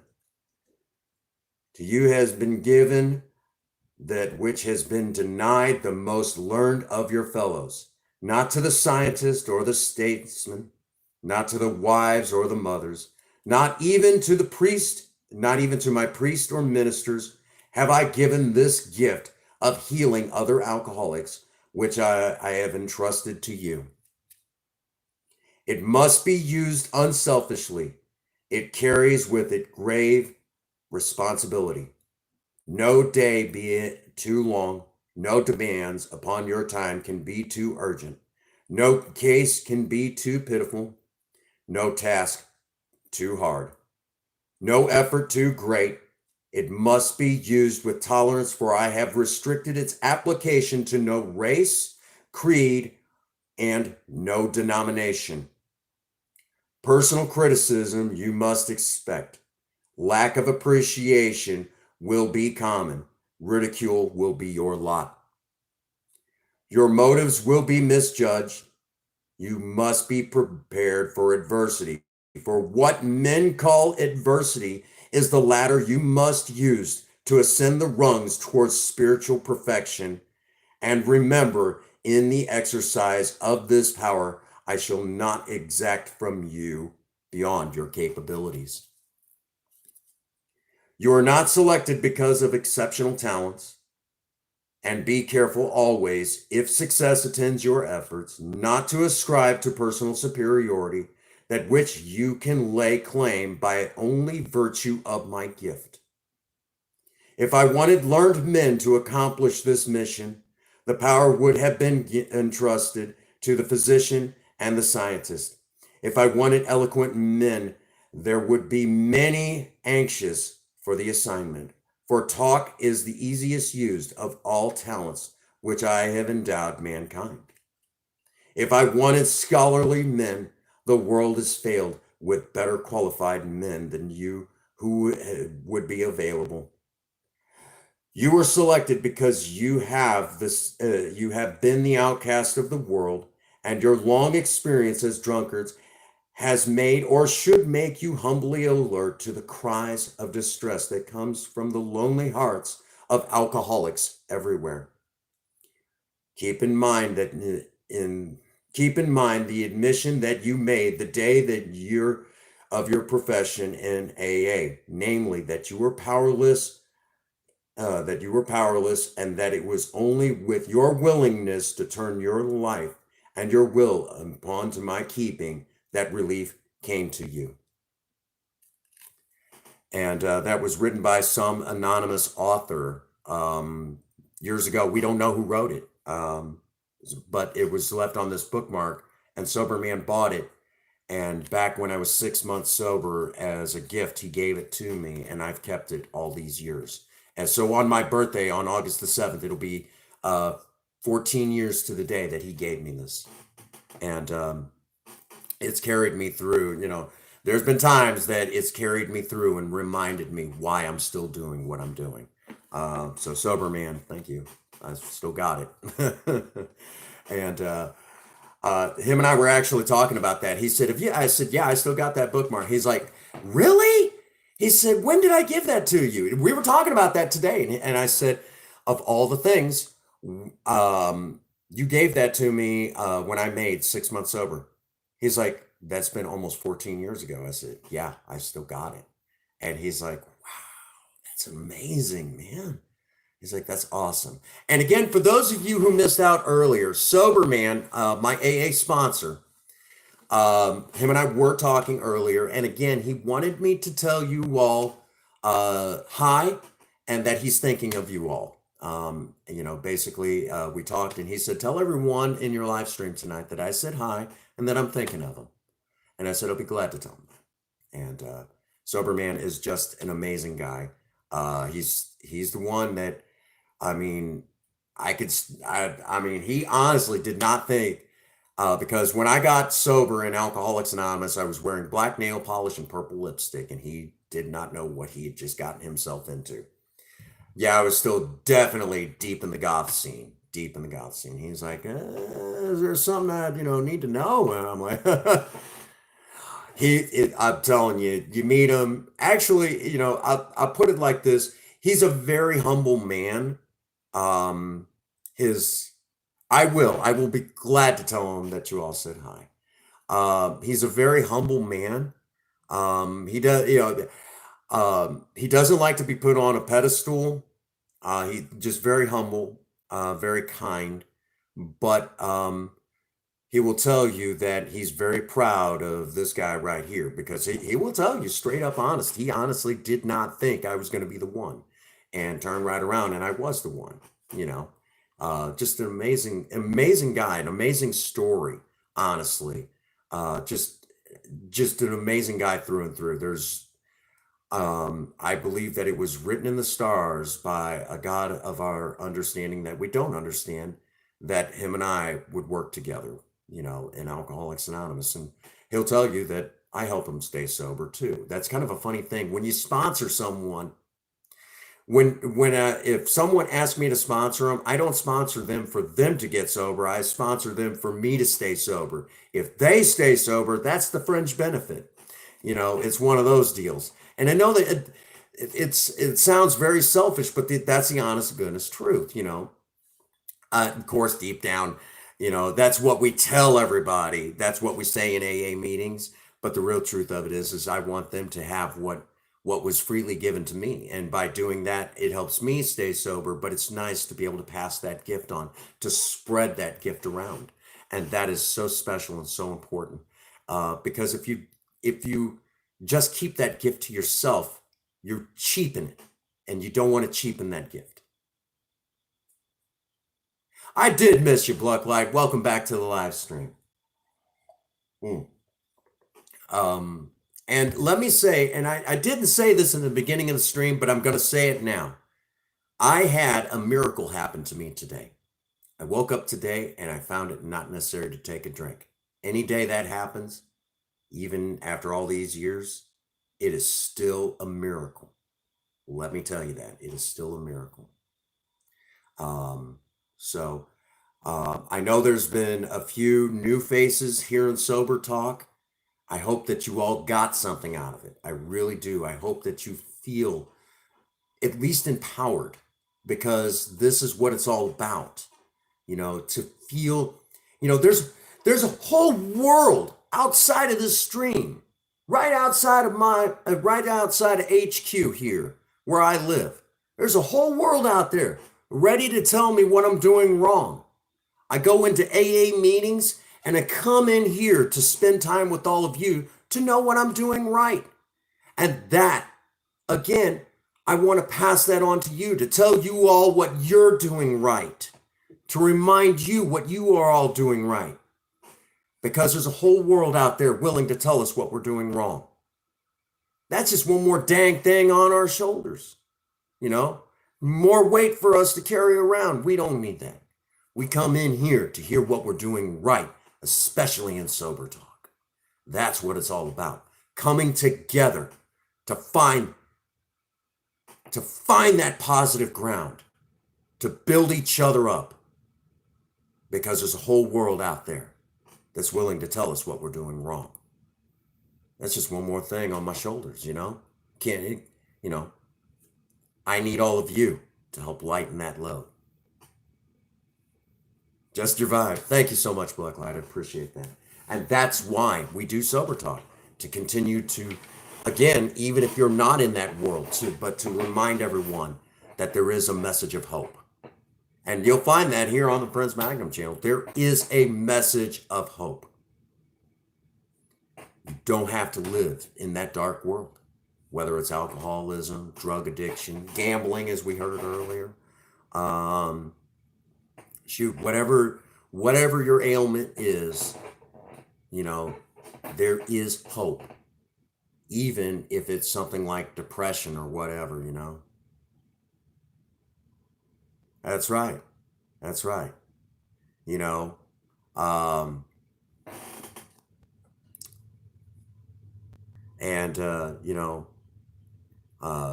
Pisces, thank you. Thank you.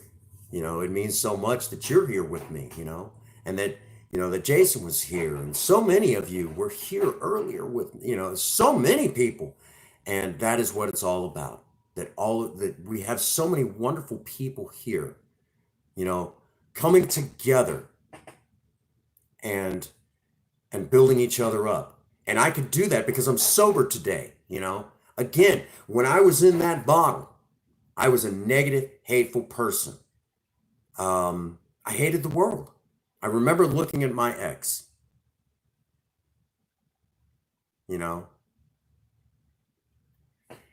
My strength comes from, from that higher power. By me asking my higher power, help me one more day just to make another 24 hours.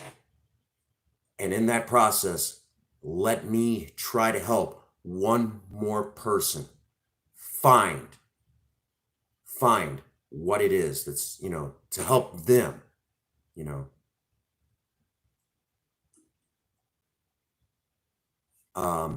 So it's all of you.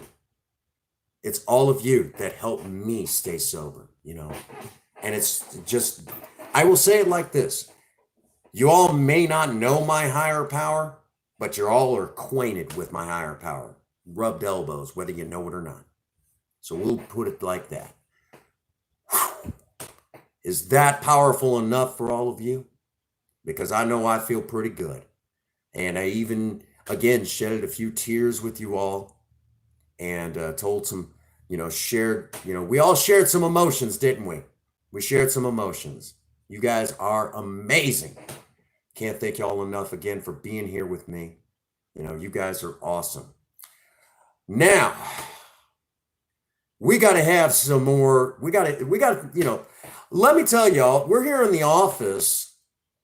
And since we're here in the office, we do need to talk about, because the Prince Magnum channel is primarily, thank you, Jason. Appreciate you being here. The Prince Magnum channel is primarily a DIY channel. That being said, those awesome shots that you get that come out from over the hood of Project Spirit and Project Lena, well, those shots don't just come from anything. Those shots actually come from some particular dash cams that we have. These dash cams are amazing. Black web, they're literally black web cameras that we bought from Walmart. 1080 pixel, high definition, amazing dash cameras. Even the audio is not bad on them. You wouldn't figure from a Walmart cheapies, but they're pretty dang good cameras. So that being said, we use these cameras for everything, but unfortunately, because they're dash cams, there's no other stands or mounts for them. So I decided to make my own camera mount. So what did I do? I went in behind HQ here at Prince Magnum Channel HQ and cut down my own tree, and literally cut out a block of wood from this little tree. and brought it in, and I shaved off the bottom here where it's nice and flat. Literally, it sits flat like that. And then carved out this section here where the camera sits in right nice, just like that. And then where the camera lens is, I actually carved out this section where the camera lens just rests in there perfectly. And in order to get this spot carved out perfectly right here, what I had to do was I had to take this file right here, this half moon shaped file, and I laid it on top of the block and worked it back and forth until I got this perfect groove right here for the camera lens. So because I took this file right here and used it on this block of wood, that must mean I am good at filing and should try my hand at being a secretary.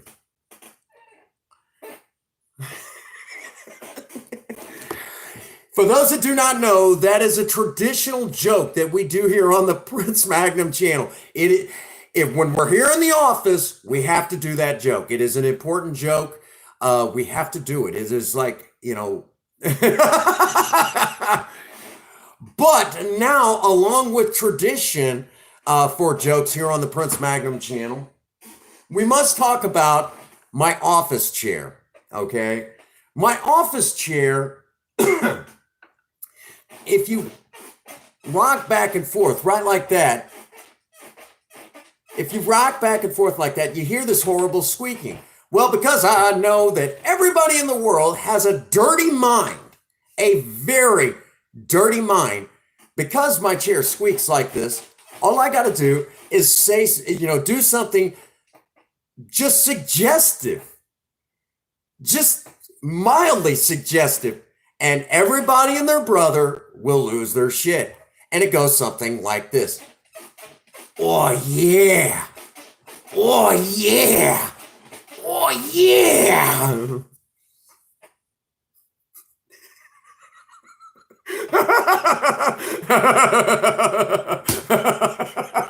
There it is. There it is.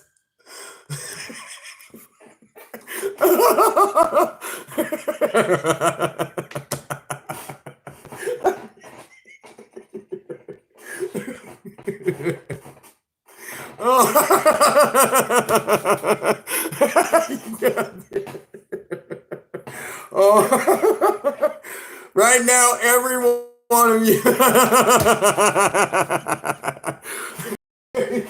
right now, everybody's losing it right now. Oh my gosh. And everyone's trying to type. They can't type because they're laughing too hard.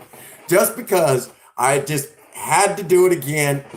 The whole rocking with the chair and going, oh yeah. Oh yeah.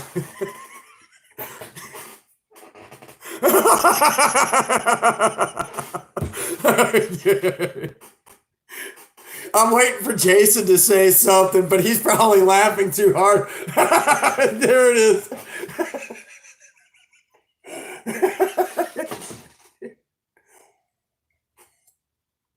Oh my gosh. Poor Jason's losing his shit right now. I know he is. Like, what the hell did I walk into? Oh my gosh. You might have, I don't know what you're, yeah. Fail. Oh my gosh. No, what you started, yeah, I said, yeah, you didn't know.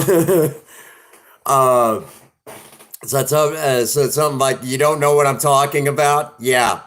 Well, now you know. Oh my gosh. Let's see. Maybe it was even further up. Maybe it was further up. Oh man. There you go. That was the only thing I seen. I don't know what you're talking about. That's all I seen. Oh my gosh. Oh, you guys are awesome. No more. Again, Princess Faye is not here, and when the wife's away, Prince Magnum tends to play. And he messes with everybody's head. How many times I got to tell y'all it's all fun and games till grounded? How many times I got to tell y'all it's all fun and games until someone tells me I got a purty mouth? Anyhow, you sure do have a purty mouth.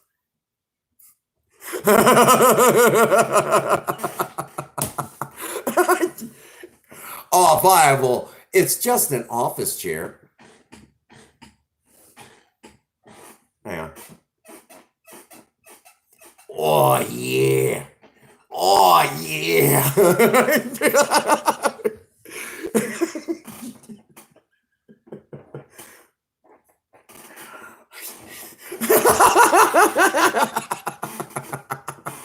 Oh, my gosh. What's going on, Daniel? Live forever. What's going on, buddy? Welcome to the live stream. Yeah, just an office chair. Pisces, you knew I was going to do this stuff again.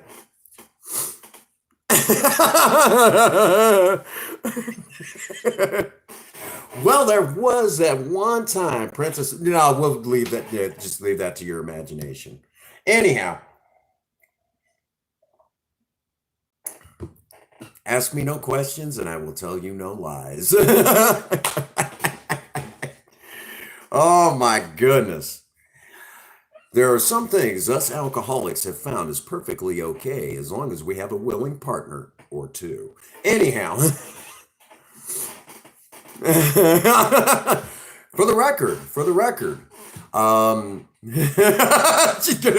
sad part is she bought me this office chair.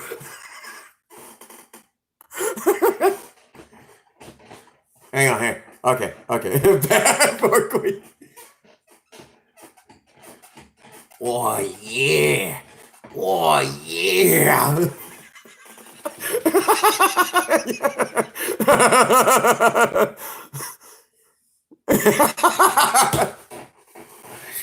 Oh, my goodness.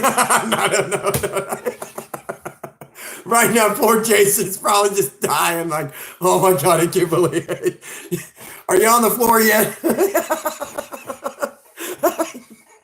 There are people right now who can't even type. They're like, fucking man, fucking. And again, this is just a reminder, don't take yourself too damn serious. Because I'm telling you, you start taking yourself too serious, life's no fun. Oh my God. Oh, see what I mean? I'm a bad influence at times. And now that we're getting close, because I do need to start winding this live stream down. Again, tomorrow is Fancy Friday, where I will be dressed in a suit and tie, and we'll just talk about romance. It is a Fancy Fridays is still none other than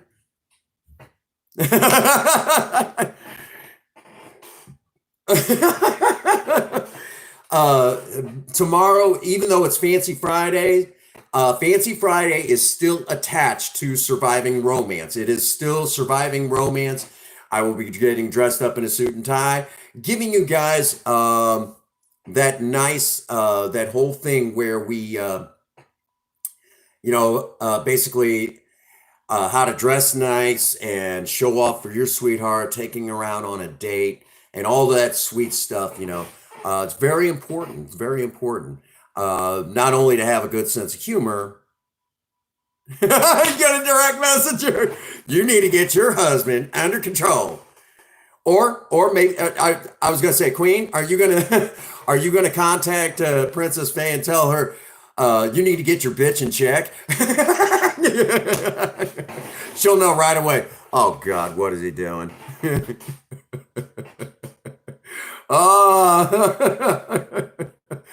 Oh my gosh. Anyhow, so that is Fancy Friday. Now, Saturday is Off the Chain, where we throw caution to the wind, and we all know what Off the Chain special is on Saturday. Saturday is Sexy Saturdays, and that is the day where Princess Faye slathers me with drag makeup.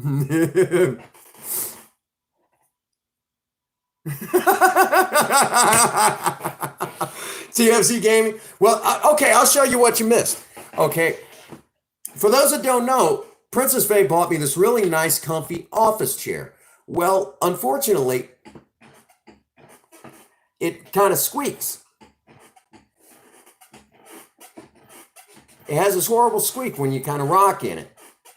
And all you got to do is add in this whole suggestive sound.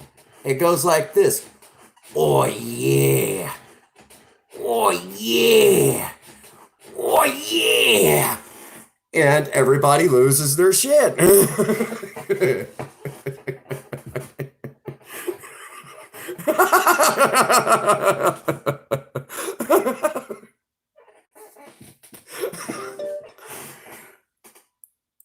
Oh my gosh.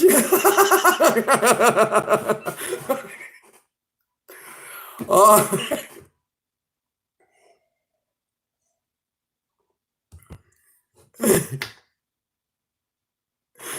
Prince, you want to try a trick that it will amaze you? What's the trick? How to behave myself? I haven't. Just so y'all know, I used to be a hopeless romantic. Now I'm just depraved and perverted. No, I'm teasing. Ooh.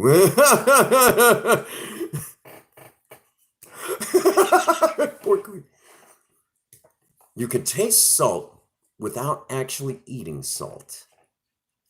You're gonna have to send me that one. I'm interested. I'm interested on that one. That's interesting. You definitely have my thoughts going there.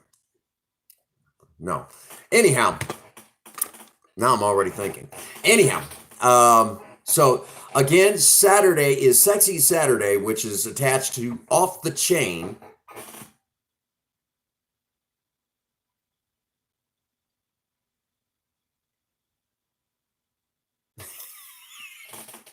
All right.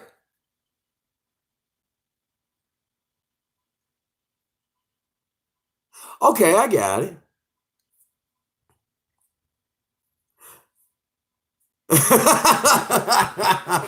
Oh my gosh. Oh yeah. Huh.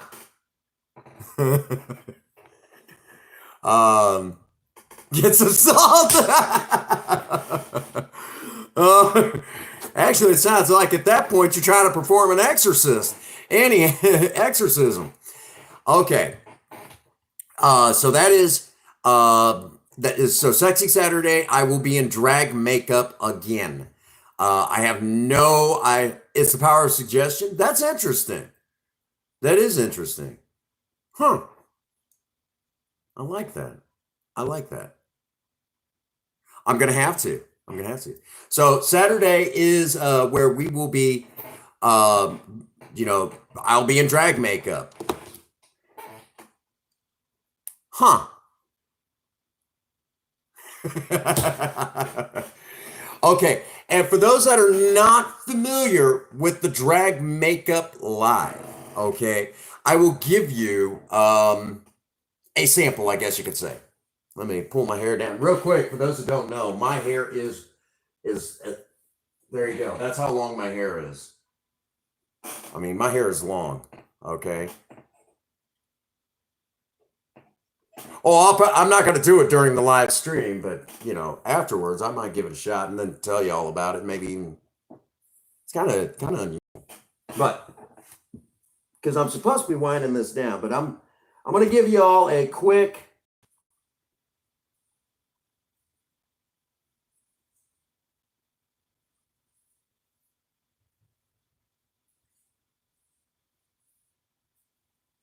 Yeah, come on.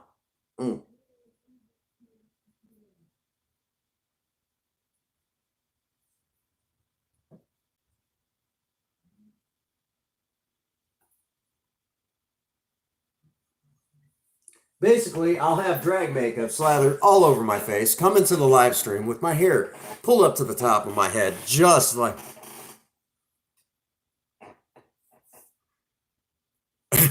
and have my hair pulled up to the top of my head, just like this. And then I'll have makeup all over.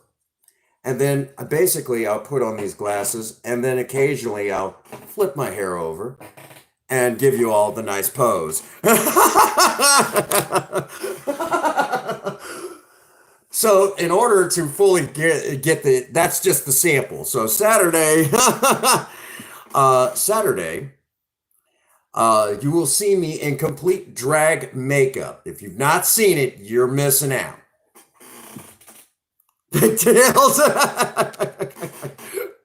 So that is Saturday, and that's where, I mean, everybody will tell you who's been in on Off the Chain Sexy Saturdays with Prince Dragnum knows full too well how, we want pigtails. Yes, but if we do pigtails, we won't be able to do the fabulous hair flip that you like so much, Queen Bee.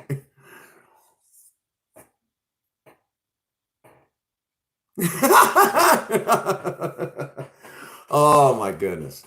So yeah, so that's Saturday. Sunday, weather permitting, we might go out and hang out with Project Spirit, the real star of the Prince Magnum channel. I'm just the host, and I'm just a goofball. We have a lot of fun. So this is now the stage where we do need to wind it down.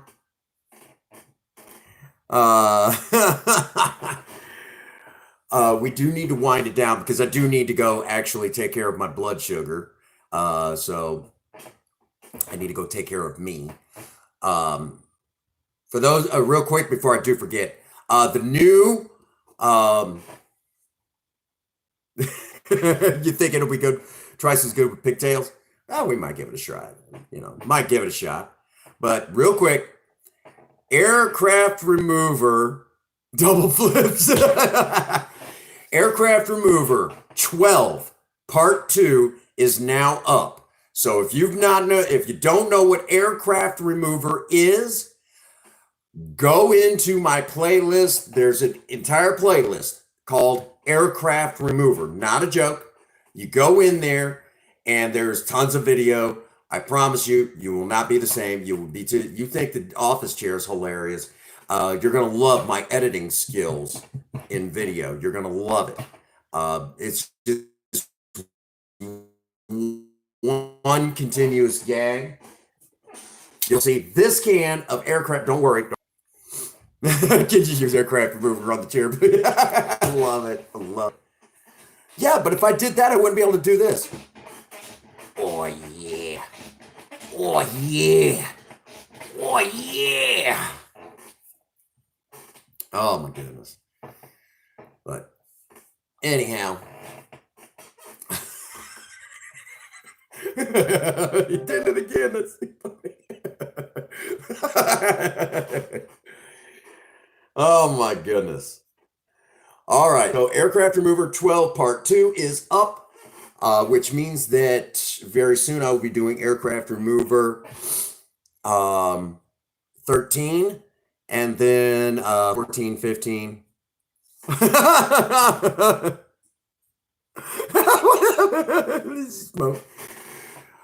I just have fun wherever I go. To me, I have my mentality, what sobriety has given me, with the, basically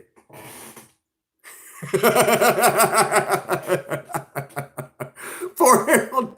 You're just trying to take that one in like, what the hell, man? Why?